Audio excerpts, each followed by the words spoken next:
Como siempre, un gran saludo a la congregación de la Alborada, a la congregación de Bosa, a la congregación del Norte y a todas las personas que se han unido a nosotros en este tiempo.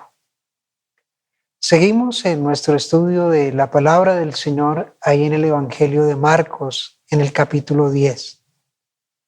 Y después de ese encuentro que vimos el domingo anterior del Señor Jesús con los niños, el Espíritu Santo nos presenta ahora la historia de un hombre rico que busca al Señor. Vemos aquí un marcado contraste entre los niños que en aquel momento eran considerados insignificantes y por lo tanto que el Señor no debería prestarle la atención, por eso la resistencia de sus discípulos para que los niños no fueran llevados al Señor. Y ahora con un hombre rico, un hombre de reconocida condición social dentro de la sociedad judía. Y tenemos a este hombre que toma la iniciativa para buscar al Señor. Y va en busca del Señor con una pregunta, que es nuestro primer punto que abordaremos en esta mañana. La pregunta ahí del hombre, ¿qué haré para heredar la vida eterna? En Marcos capítulo 10, versículo 17. El Señor va caminando, se va desplazando en el cumplimiento de su ministerio, cuando de repente le sale al paso un hombre. Versículo 17. Dice, al salir él para seguir su camino, vino uno corriendo e hincando la rodilla delante de él le preguntó, Maestro bueno, ¿qué haré para heredar la vida eterna? Es bien interesante que el evangelista Marcos, inspirado por el Espíritu Santo, nos da varios detalles acerca de este hombre y todos estos detalles tienen un propósito: ayudarnos a nosotros que estamos leyendo hoy a entender la verdad que el Señor nos quiere comunicar a través de esta historia. El Señor nos quiere comunicar a cada uno de nosotros, después de tantos siglos, una verdad a cada uno de nosotros, y por eso nos da una cantidad de detalles. Miremos entonces algunos de esos detalles, o miremos rápidamente cada uno de esos detalles. Primero dice que vino corriendo. Esto nos muestra que este hombre no quería perderse la oportunidad de hablar con el Señor. Para este hombre era importante, pero muy importante, poder hablar con el Señor. Por eso cuando el Señor va de camino, él sale al paso corriendo para alcanzar al Señor. Y dice, hincando la rodilla delante de él. Esto muestra la actitud con la que se acercó este hombre al Señor Jesús. Es decir, que se acercó con una actitud de reverencia, de respeto. Era reverente, respetuoso con el Señor. Indica que además que identifica al Señor como maestro bueno. Y ya miraremos un poco más esta declaración. Y además, este hombre era un judío practicante que se esforzaba por guardar la ley de Dios. Lo tenemos ahí en el versículo 20, después de que el Señor le muestra la necesidad de cumplir los mandamientos. Entonces la respuesta a él dice, él entonces respondiendo le dijo, Maestro, todo esto lo he guardado desde mi juventud.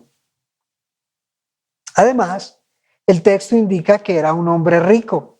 En el versículo 22 dice que tenía muchas posesiones. Este hombre, entonces vemos, era religioso, era rico, era influyente.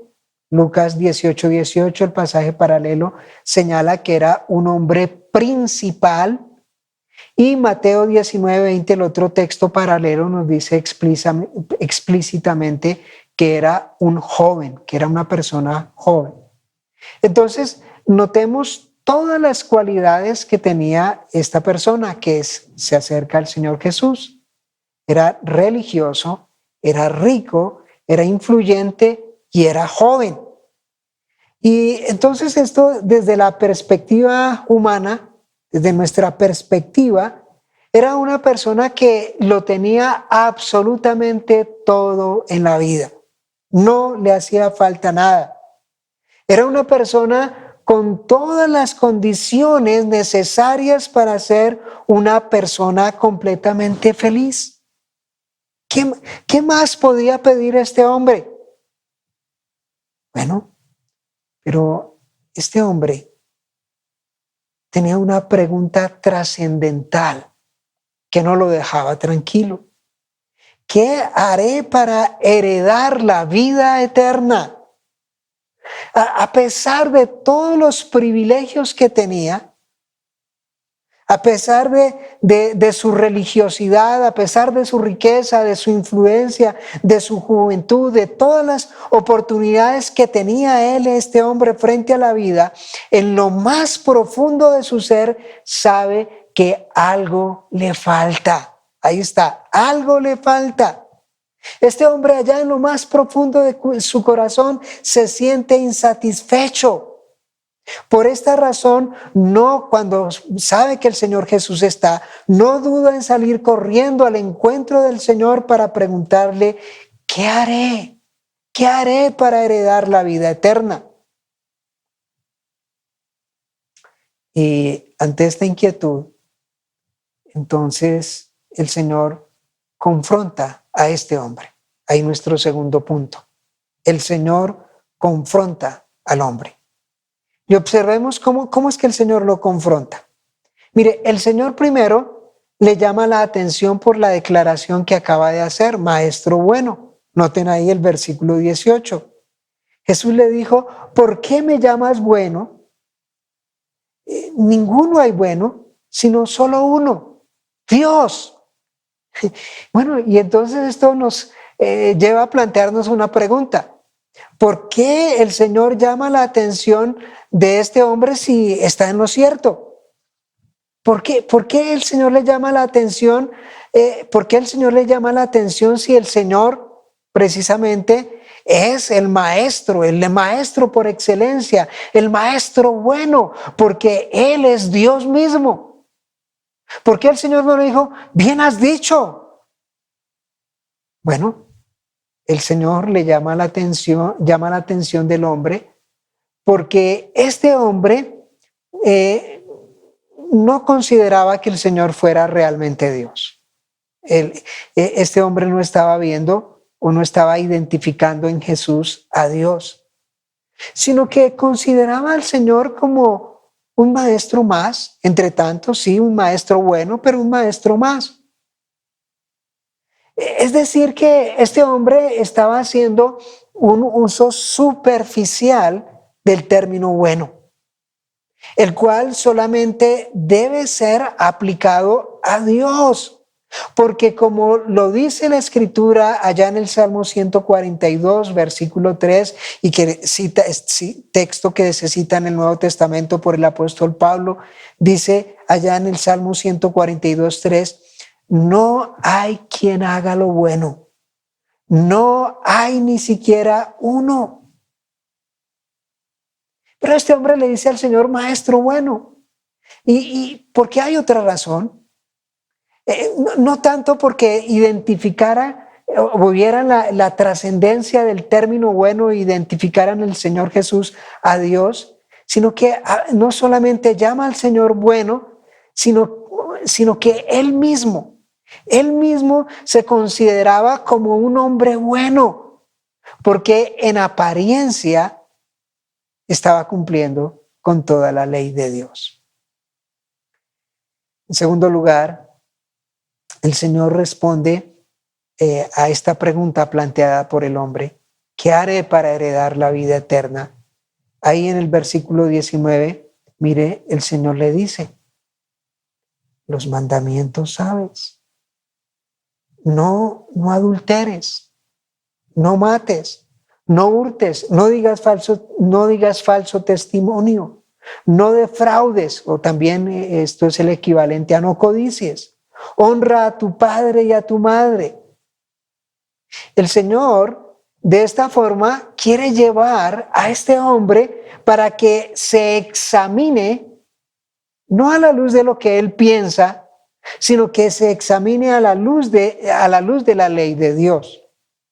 Y vemos aquí cómo el Señor lo remite a los mandamientos de lo que se conoce como la segunda tabla de la ley, es decir, los mandamientos que tienen que ver con el amor al prójimo. Y esto nos lleva a preguntarnos por qué el Señor no hace referencia primero a la primera tabla, a la que tiene que ver con la adoración a Dios y con el amor a Dios. Bueno, la razón es porque al amor al prójimo le antecede el amor a Dios.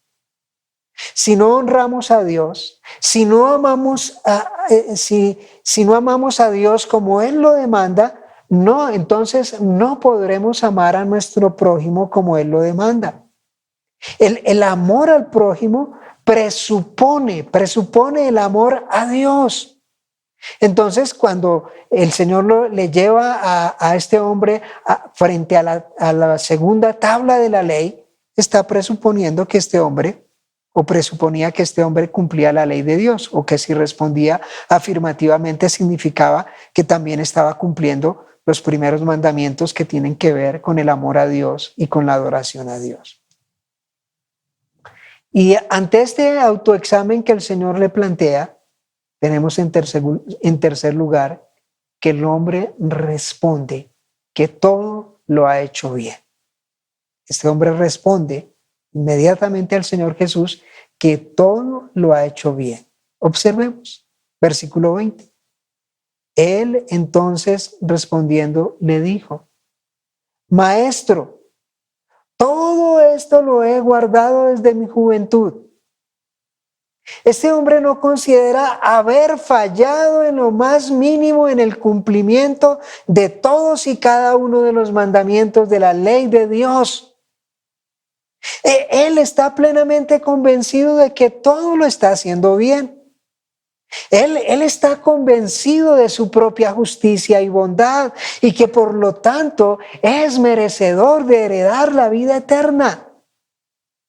Él tal vez con esta respuesta estaba esperando las felicitaciones de parte del Señor Jesús. Bueno, así vas bien, sí, ya sí, qué bueno.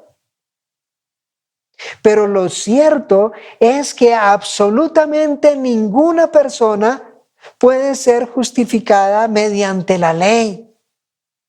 Porque es un hecho comprobado a lo largo de toda la historia, ya desde la caída, que ninguna persona puede responder completamente a todas las demandas de la ley de Dios. Por la ley, ninguna persona se justifica. Por la ley, ninguna persona puede ser justificada. Todo lo contrario. Lo que hace la ley es mostrar nuestro pecado, mostrar nuestra incapacidad para responder a la ley de Dios. Por lo tanto, la ley de Dios lo que hace es mostrar a toda persona que es culpable. Ahí lo tenemos expresado en el Nuevo Testamento, en Romanos capítulo 9, versículos 19 al 20. Pero sabemos, Romanos capítulo 3, versículos 19 y 20. Pero sabemos que todo lo que la ley dice, lo dice a los que están bajo la ley, para que toda boca se cierre.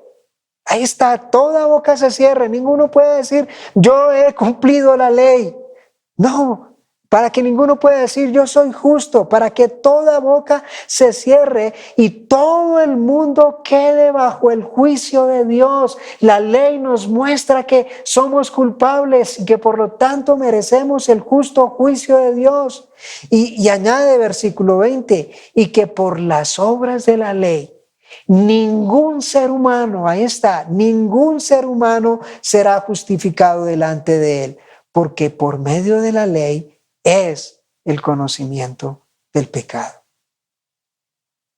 Pero este hombre está convencido, está seguro de que ha cumplido completamente la ley.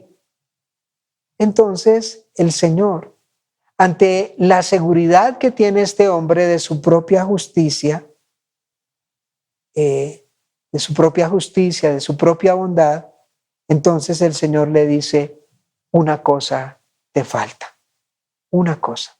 Observemos qué es lo que le falta. Marcos capítulo 10, versículo 21. Entonces Jesús, mirándole, le amó y le dijo, una cosa te hace falta. Anda, vende todo lo que tienes y dalo a los pobres y tendrás tesoros en el cielo. Y ven, sígueme tomando tu cruz.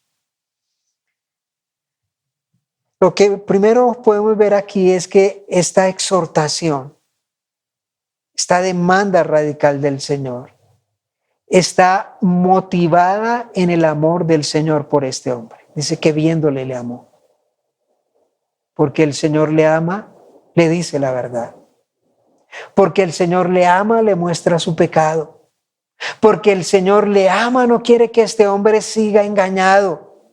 Porque el Señor le ama, le demuestra todo lo contrario a lo que él piensa, que él no ha cumplido la ley de Dios. Versículo 21, una cosa te falta. Y esa cosa que le falta no es algo insignificante, no es algo pequeño. Le dice, anda, vende todo lo que tienes y dalo a los pobres y tendrás tesoros en el cielo. Ven y sígueme tomando tu cruz. Ahora bien, ¿qué quiere decir el Señor con esta declaración? Primero veamos lo que el Señor no quiere decir o no quiso decir con esta declaración. No quiere decir, no quiso decir y no quiere decir que la condición para toda persona para heredar la vida eterna es despojarse de todos sus bienes para darlo a los pobres. Porque entonces, esto significaría que la salvación es por obras. Que una persona para poder asegurar la vida eterna, la gloria eterna ya con el Señor, que lo puede hacer con el hecho de despojarse de sus bienes materiales y darlo a los pobres. No, porque claramente la palabra nos dice, por gracia sois salvos por medio de la fe, y esto no de vosotros, pues es don de Dios. Efesios capítulo 2, versículos 8 y 9. Veamos ahora lo que el Señor quiere decir con esta declaración. Lo que el Señor hace con esta declaración es demostrarle a este hombre que no había cumplido como él lo pensaba, que él no había cumplido con todas las demandas de la ley. El Señor le demuestra de esta forma a este hombre que el problema no era propiamente la riqueza que él tenía. La riqueza no es el problema, sino que el problema es el amor a las riquezas, como lo expresa ya la palabra del Señor en 1 de Timoteo 6:10. Dice, porque raíz de todos los males es el amor al dinero. No es el dinero, sino el amor al dinero, el cual codiciando algunos se extraviaron de la fe y fueron traspasados de muchos dolores. El problema de este hombre no era el dinero, sino que su problema era la codicia. Su problema era el amor por el dinero. El Señor le demuestra así entonces que con esta codicia que tiene por el dinero, por el hecho de estar aferrado al dinero, el Señor le demuestra que de esta forma que no está cumpliendo con toda la ley de Dios, porque hay codicia en su corazón. Y además podríamos decir que hay idolatría, porque está poniendo su seguridad y su confianza en el dinero. Y que por lo tanto, este hombre, al fallar en este mandamiento, en la codicia, era culpable de infringir toda la ley de Dios, como bien lo expresa Santiago capítulo 2, versículo 10. Porque cualquiera que guardare toda la ley, y este hombre pensaba que había guardado toda la ley, pero infringiere un punto, un solo punto, se hace culpable de todos. El Señor le demuestra a este hombre que su seguridad, su confianza, su identidad estaban determinadas no por Dios, no por lo que Dios podía hacer por él y en él, sino que estaban determinadas por su propia justicia. Estaban determinadas por su posición, por su posición importante en la ciudad, en la sociedad judía. Y nada de esto era suficiente. Todo esto que él tenía, todas estas cualidades, todas estas virtudes que él tenía, no eran suficientes para heredar la vida eterna. Es por esta razón que el Señor entonces prueba a este hombre de esta forma tan radical. El Señor, ante los obstáculos que se nos presentan para seguirle a Él, siempre nos da órdenes radicales. Allá lo tenemos en el Sermón del Monte. Si tu ojo te es ocasión de caer, sácalo. Si tu mano te es ocasión de caer, córtala. Si tu pie te es ocasión de caer, córtalo.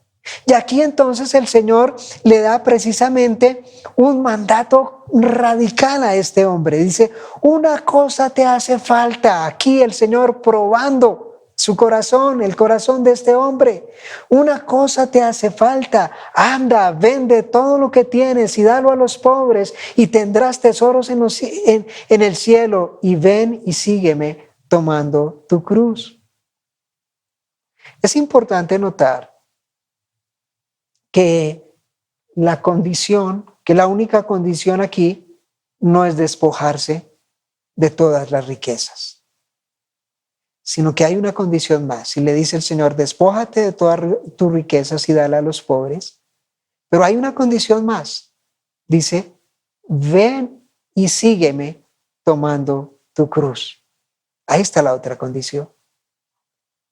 De esta forma, el Señor le dice a este hombre, y nos dice a nosotros que para heredar la vida eterna, para ser salvo, tienes que despojarte de todo aquello que te impide seguir a Jesús.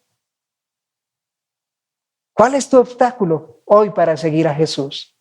¿Cuál es tu obstáculo para amar a Jesús, para servir a Jesús? Y como vimos, el obstáculo de este hombre no eran las riquezas en sí, sino que el obstáculo era su codicia, era su amor por las riquezas. El Señor le está diciendo, mire, tienes que dejar de confiar en ti mismo, tienes que dejar de confiar en tus capacidades, en tus propios medios y recursos para confiar exclusivamente en mí. El Señor le dice y nos dice a nosotros también, entiende de una vez por todas que desde tu posición no puedes alcanzar la salvación que con tanto anhelo estás buscando, sino que debes cambiar las prioridades que ahora tienes en tu vida para seguirme y para poder de esta manera obtener la salvación, heredar la vida eterna. Y el Señor añade, tomando tu cruz. Y ya hemos visto lo que significa tomar la cruz. Tomar la cruz significa muerte. La cruz es sinónimo de muerte. Y para seguir a Cristo tenemos que morir a nuestro orgullo. Para seguir a Cristo tenemos que morir a nuestro egoísmo. Para seguir a Cristo tenemos que morir a nuestro pecado. Para que nuestra prioridad sea Cristo. Para que nuestra prioridad sea la gloria de Cristo. Para que nuestra prioridad sea hacer la voluntad de Cristo. Ante esta respuesta que le da el Señor, ¿cuál fue la reacción del hombre? ¿Cuál fue la reacción del hombre? Ahí lo vemos en el versículo 22. Pero él, afligido por esta palabra, lo afligió la respuesta del Señor, se fue triste porque tenía muchas posesiones. El hombre no esperaba esta respuesta. Este hombre tal vez estaba esperando una afirmación positiva de parte del Señor Jesús. Pero él no esperaba esto. Esto fue una gran sorpresa. Y entonces, tan sorpresiva, tan inesperada fue esta respuesta, esta demanda del Señor para este hombre, que se sintió profundamente afligido por la respuesta del Señor. Y además, dice, entonces, dando media vuelta, dice, y se fue triste porque tenía muchas posesiones. Se fue triste porque aunque anhelaba heredar la vida eterna, porque aunque allí su conciencia le mostraba que algo le hacía falta, este hombre no estaba dispuesto a seguir el camino que el Señor le señalaba para conseguir algo mejor que todas las riquezas que tenía, como era la vida eterna. Se fue triste porque aunque anhelaba la vida eterna, amaba más las riquezas. Prefirió las riquezas y los deleites temporales de esta vida que la vida eterna, la seguridad de la vida eterna con Cristo. Y a partir de esta explicación o de esta experiencia de este hombre, el Señor, en quinto lugar, ahí hace una advertencia a sus discípulos. Versículos 23 al 25. Entonces Jesús, mirando alrededor, dijo a sus discípulos: ¿cuán difícilmente entrarán en el reino de Dios los que tienen riquezas? Y entonces los discípulos se asombraron, dice versículo 24, los discípulos se asombraron de sus palabras, quedaron profundamente impactados. Y los discípulos se asombraron porque para los judíos las riquezas materiales eran una evidencia de la bendición de Dios, eran una evidencia del favor de Dios. Bueno, allí la teología de la prosperidad desde el principio. Para los judíos esa era una manifestación extraordinaria de la bondad de Dios, de la bendición de Dios, de que Dios estaba del lado de esta persona. Entonces los discípulos, por esta razón, no lograban entender cómo una bendición de Dios resultaba entonces en un obstáculo para entrar en el reino de Dios. Esto no les cabía en la mente. Entonces el Señor inmediatamente procede a explicarles. Versículo 24, la segunda parte.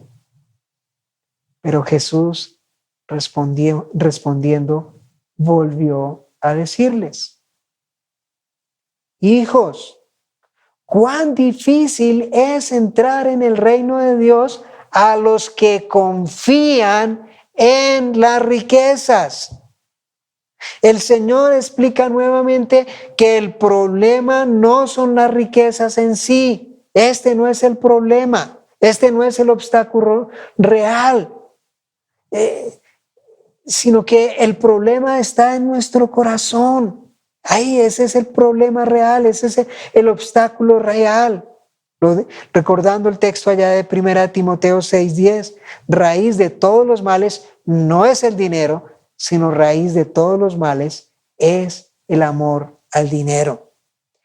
Y era tan grave este obstáculo, o puede ser tan grave este obstáculo, que el Señor lo ilustra con una hipérbole, ahí en el versículo 25.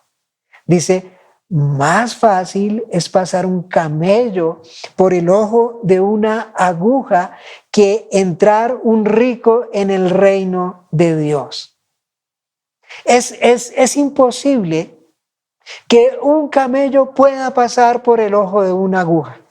Que un gran animal, un animal de esta envergadura pueda pasar por el ojo de una aguja, si sea la aguja de un zapatero.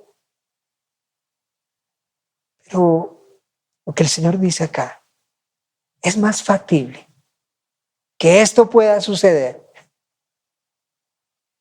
que un camello pase por el ojo de una aguja, que una persona que tiene puesto su corazón en las riquezas pueda entrar en el reino de Dios.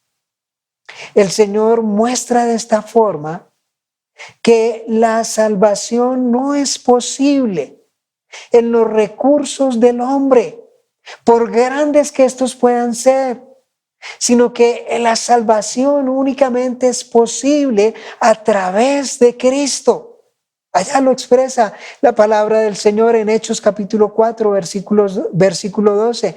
Y en ningún otro hay salvación, en ninguna otra parte de Cristo, porque no hay otro nombre bajo el cielo dado a los hombres en que podamos ser salvos. Pero esta explicación, lejos de despejar las dudas de los discípulos, lo que hizo fue aumentar sus dudas. Observemos versículo 26. Dice, ellos se asombraron aún más, diciendo entre sí, ¿quién podrá ser salvo? Ahí está, estaban asombrados, decían, ¿quién podrá ser salvo? Y los discípulos esta vez captaron muy bien lo que el Señor estaba diciendo. Los discípulos estaban razonando de forma correcta a la luz de la palabra del Señor. Estaban razonando, bueno, si la condición es tan radical para entrar en el reino de Dios, entonces ninguna persona puede ser salva. Pues todas las personas, independientemente de la cantidad de recursos que poseamos, independientemente de nuestra condición socioeconómica, todos somos dados a poner nuestra seguridad y confianza en nuestros propios recursos, en nuestro desempeño. Y prueba de que los discípulos estaban razonando bien es la respuesta del Señor, ahí en el versículo 27. Entonces Jesús, mirándolos, dijo, para los hombres es imposible. Sí, tienen la razón. Para los hombres es imposible. Toda persona es incapaz de salvarse. Toda persona es incapaz de, por sí misma, entrar al reino de Dios, de heredar la vida eterna. Pero ante nuestra evidente incapacidad, tenemos la respuesta de Dios. Tenemos la respuesta del Evangelio. Es decir, tenemos la intervención poderosa y soberana de Dios en Jesucristo para salvar al pecador. Continúa diciendo ahí el Señor Jesús. ¿Sí? Para los hombres es imposible. Pero más para Dios no. Para Dios no, porque Él es todopoderoso, porque todas las cosas son posibles para Dios. Efectivamente, nosotros no podemos salvarnos, pero Dios sí, Él sí tiene el poder para salvarnos. Esta historia empezó ahí con una gran pregunta, con esa pregunta trascendental: ¿qué haré para heredar la vida eterna? Y la respuesta es que no hay hombre, no hay ninguna persona que pueda hacer algo para salvar, para heredar la vida eterna, para salvar su vida. Este hombre no lo podía hacer con todos los recursos y cualidades que tenía. De igual manera, ninguno de nosotros en sí mismo puede hacer algo para heredar la vida eterna. sino que tenemos que reconocer nuestra condición. Tenemos que reconocer nuestra condición, nuestra miseria, para depender completamente de la gracia y del poder de Dios manifestados en Jesucristo para nuestra salvación. Tenemos que depender completamente de la gracia y del poder de Dios manifestados en Jesucristo, para que entonces podamos tener esa misma certeza que tenía el apóstol Pablo. Es lo que la certeza del apóstol Pablo allá en Romanos 1:16, porque no me avergüenzo del evangelio, es decir, de la muerte de Cristo en la cruz para el perdón de nuestros pecados, de la muerte de Cristo y de su resurrección. Ahí está el evangelio. No me avergüenzo del evangelio, porque es poder de Dios, es la manifestación extraordinaria del poder de Dios para salvación a todo aquel que cree. Ahí está, el que cree, al judío primeramente y también al griego. En medio de tu incapacidad, en medio de tu fracaso, no sigas luchando, no sigas luchando con tus propias fuerzas. No sigas intentando con tus propios recursos. No sigas confiado en tu desempeño, en tus logros, sino ven a Jesucristo. Y ven a Jesucristo con la misma disposición del publicano del que nos habla el Señor allá en Lucas capítulo 18, versículos 13 al 14. Este publicano que en contraste con el reconocido con el reconocido y piadoso fariseo que muestra su lista de todos sus logros, de todos sus desempeños allí cuando se acercó al templo. Miren la reacción de este hombre, y esta debe ser nuestra misma actitud. Mas el publicano, estando lejos, no quería ni aún alzar los ojos al cielo. ¿Por qué no los quería alzar? Porque reconocía su condición de pecado, diciendo: sé propicio a mí, pecador. Señor, sé propicio, apiádate de mí. Esa fue la actitud, no con ninguna autosuficiencia, no con ningún logro, no mostrando nada, sino dependiendo única y exclusivamente de la gracia de Cristo. Os digo que este hombre descendió a su casa justificado antes que el otro. Ven a Jesucristo. Ven a Jesucristo, despojándote de tus propios recursos. Ven a Jesucristo despojándote de tu propia justicia. Ven a Jesucristo despojándote de todo aquello que te impide seguir a Cristo. Despojándote de todo aquello que te impide tomar la cruz, para que seas entonces recompensado por el Señor, como lo dice ahí en los versículos 28 en adelante. Entonces Pedro comenzó a decirle: he aquí, nosotros lo hemos dejado todo y te hemos seguido. ¿Qué tendremos? Lo dice el texto paralelo en Mateo. ¿Qué vamos a recibir? ¿Qué vamos a recibir? Y bueno, allí había un interés mercantilista en Pedro, pero el Señor con amor y con paciencia responde.